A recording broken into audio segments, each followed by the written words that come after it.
Iingay na naman sa House of Representatives. Nako, at ang pangalan na namang bibida dito ay itong si Sara Duterte dahil, naku pa, iimbestigahan siya dyan sa House of Representatives dahil wala daw pong angat doon sa batas. No one is above the law. Sabi po yan ni Franz Castro. Nako, yari, a-attend kaya yan sa investigasyon dyan sa House of Representatives.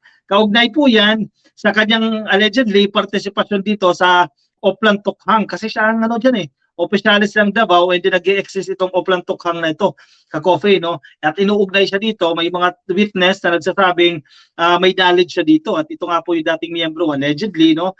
Ang claims niya, dati siya miyembro ng DDS, no?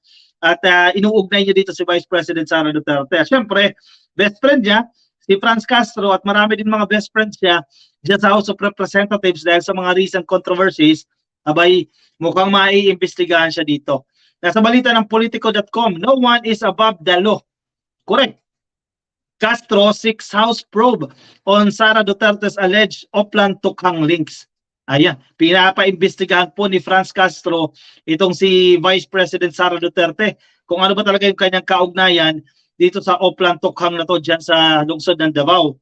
House Deputy Minority Leader and ACT Teachers Party List Representative Franz Castro urged the House of Representatives to investigate Vice President Sara Duterte's alleged connection to Oplan Tukhang during her term as mayor in Davao City. Ano ba to?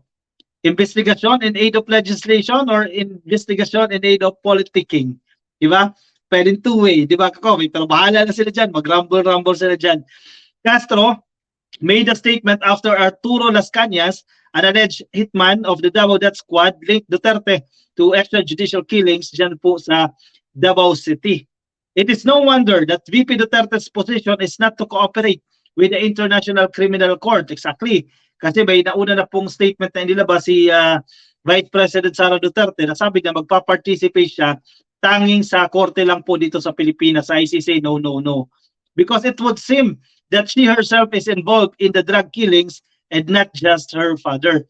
Nakakapuntos na naman dito si Castro, no? Kasi naisahan siya ni Duterte dito kasi yung final niya na tawag dito, yung death threat, di ba? Pinagbantaan siya nabasura agad dyan dyan sa Quezon City Prosecutor's Office. So hindi siya nakabuelo dyan.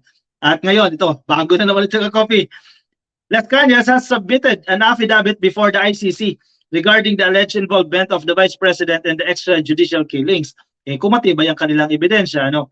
No one is above the law, sabi ni Castro.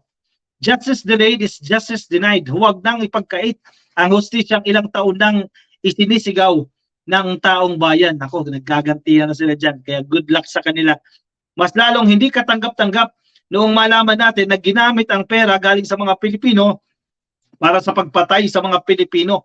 Sinabi mismo ni dating Pangulong Duterte sa programa dyan po sa SMNI nitong Oktubre 2023, ang intelligence fund, binili ko, pinapatay ko lahat, kaya ganoon ang Davao, dagdag pa niya. Yung mga kasama nyo, pinagtitigok ko talaga.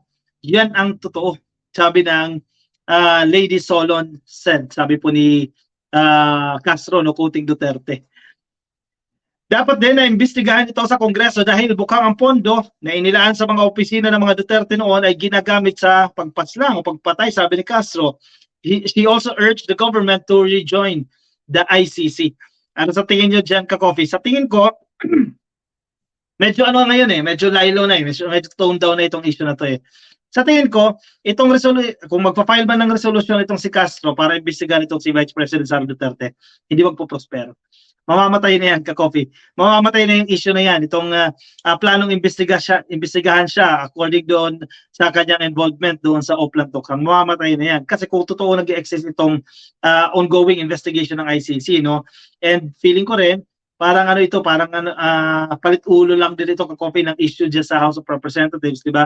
Kasi parang they're trying to mend They're trying to heal itong mga wounds na nalikha nitong People's Initiative. Feeling ko, kumbaga, ibalato, that's the correct term, no? Ibalato na ito kay Vice President Sara Duterte. Hindi na imbestigahan niya ka-copy. Feeling ko lang, hindi magde-develop itong kagustuhan ni Castro na silipin. Kumbaga, feeling ko rin ang magiging argument dyan ng ilang mga mababatas, hayaan na natin itong ICC kung ano man yan ka-copy, kung ano man yung investigasyon nilang ginagawa, hayaan na natin silang gumawa niyan, no? At hindi na itong House of Representatives kasi mukhang may iba silang priorities, di ba? Medyo marami din. Sabi nga ni Romualdez, marami silang dapat pagtuunan ng pansin dito. And I don't think it will be one of the priorities of the House of Representatives, no? Pagdating po dito sa investigation ng involvement allegedly ni VP Sara Duterte dyan sa Oplan Tokhang dyan sa Davao. Anong tingin niyo dyan, Ka-Coffee? Actually, medyo pinapakisamahan para sila ni Romualdez, no? Binabagyo ang Davao, di ba? Ang Davao region, binabagyo. Nag-process ito ng parang 150 million pesos ata, no? Para itulong sa mga biktima po ng bagyo dyan sa Davao region. Itong si Romualdez, di ba? Kung tutuusin, kaaway, tingin nila kaaway, di ba? Tsaka mga taga Davao, nagsisimigaw, we are not for sale, di ba? At ibinibintang nila ito kay Romualdez, pero nagpa-process ng po ito ng 150 million para tulungan sila dyan sa Davao region. So parang okay na rin ito, good gestures ito para ma-settle na rin itong mga sigaret na ito kasi tayo din ang kawawa dito Ang sambayan ng Pilipino din ang kawawa dito. Buti na lang na-settle agad ito, na-address din ito the soonest time possible, no? And of course, with the intervention of our President, na-settle na rin po ito. Sana next week, magkakaroon po ng pagdinig ang ating Senado patungkol dito sa economic provisions, no, na proposed changes sa ating economic provisions ng ating sandigong batas. Sana ma-deliver nila. Actually, yan ang challenge ng Kongreso ng House of Representatives Sina-challenge lang Senado, mag-deliver kayo. Gawin ninyo on time yung dapat ninyong gawin. Yan na lang ang hamon sa kanila para sa sambayan ng Pilipino. Tama na yung sigalot, tama na yung away, parinigan, kaliwat kanan, Ka-Coffee, hindi na natigil yan. Kawawa tayo dyan. Anyway, sa tatlo, sila magkakapatid, si Amy hindi singkit. Sabi ni, singkit na, kasi ilang gawa na yun, singkit na. Emily G, di yan papaimbestigahan ni SMR. Exactly, Ma'am Emily G. Parehas tayo ng perception. Tsugi agad yan. Itong proposal ni Castro kasi parang di ba? Good gestures nga para ma-settle itong mga sigaret na ito. Evangeline Sanchez, mabuhay ang bagong Pilipinas, Ka-Coffee, like Dan na po. Thank you so much. Kay Mami Peng, oy, Lola Labandera, muwa. Shoutout daw po sa inyo kay Mami Peng. Nakikinig sa atin si Mami Peng. Happy viewing sa iyo, Mami Peng, ha? At kung nakikinig din sa atin si Ma'am Zed, Ma'am, thank you. Ulit sa iyong pa-t-shirt. Napakaganda ng t-shirt, no? Very comfortable, Ka-Coffee, at customized yan. Thank you, Mami Peng. Ma'am Zed, thank you always, Ma'am, for your efforts para po sa amin. Lola Labandera, yan, Mami Peng, hello daw po sa inyo. Sabi ni Ma'am Lola Labandera. Noel Christopher Garcia, kaya pala kabukha ni ex-Manila Mayor Lacson, si Amy. Oy, pass tayo dyan, Ka-Coffee. Pass tayo dyan sa mga issue na yan. Yan, Mami Peng, shoutout sa iyo. Hangay ko lang nabasa. Nandito ka pala nakamonitor sa atin. Pero patapos na tayo, Ka-Coffee, no? Nakaka-3 topics na rin po tayo. Nympha Vlog, Ka-Coffee, uminom ng Flumosil. It's a good for a cough. Actually, ma'am, ayun ang iniinom natin, no?